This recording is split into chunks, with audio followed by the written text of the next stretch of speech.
एक साधु घाट किनारे अपने छोटे से डेरे में बैठा था।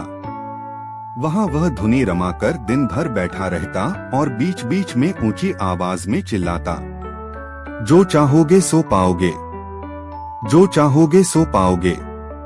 साधु की आवाज पूरे जोश और विश्वास से भरी थी, जैसे वो दुनिया को यह रहस्य बता रहा हो। राह चलते लोग उसकी बातों को नजरअंदाज करते, कुछ लोग मुस्कुराते हुए कहते, ये तो पागल हो गया है। एक बेरोजगार युवक उदासी और चिंता से भरा उस रास्ते से गुजर रहा था। उसकी चाल में थकान थी और चेहरे पर असफलताओं की झलक। लेकिन जब उसने साधु की आवाज सुनी, जो चाहोगे सो पाओगे, तो उसकी चाल धीमी पड़ गई। उसकी आंखों में एक उम्मीद की किरण चमकी। युवक ने धीमी आवाज में साधु से पूछा, बाबा, क्या सच में मैं भी वो पा सकता हूँ जो मैं चाहता हूँ?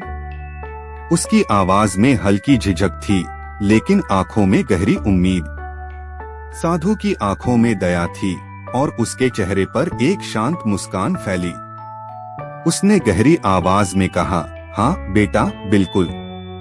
युवक ने उत्साह से कहा, बाबा, मैं एक दिन बहुत बड़ा हीरा व्यापारी बनना चाहता हूँ।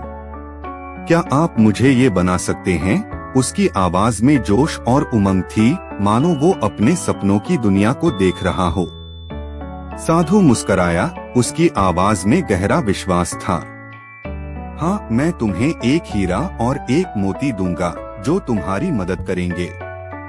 युवक की आंखों में चमक थी। वह बेसब्री से साधु के अगली बात का इंतजार कर रहा था।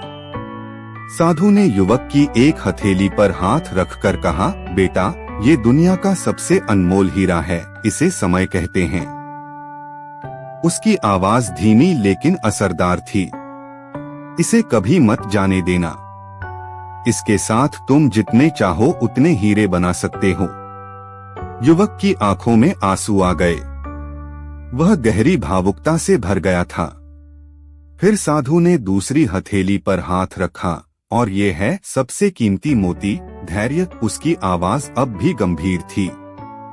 जब मेहनत के बाद भी सफलता ना मिले तो इस धैर्य को थामे रहना। युवक की आंखों में दृढ़ निश्चय चमकने लगा। उसने साधु के पैर छुए और चल पड़ा, मानो उसे जीवन का सबसे बड़ा वरदान मिल गया हो। कुछ समय बाद उसने हीरे के एक बड़े व्यापारी के यहाँ काम करना शुरू किया।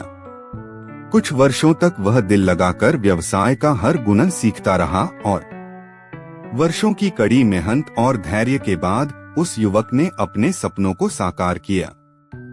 वह हीरे का सबसे बड़ा व्यापारी बन गया। इस कहानी से हमें ये सीख मिलती है कि सच्ची सफलता के लिए समय और धैर्य को हमेशा अपने साथ रखना जरूरी है।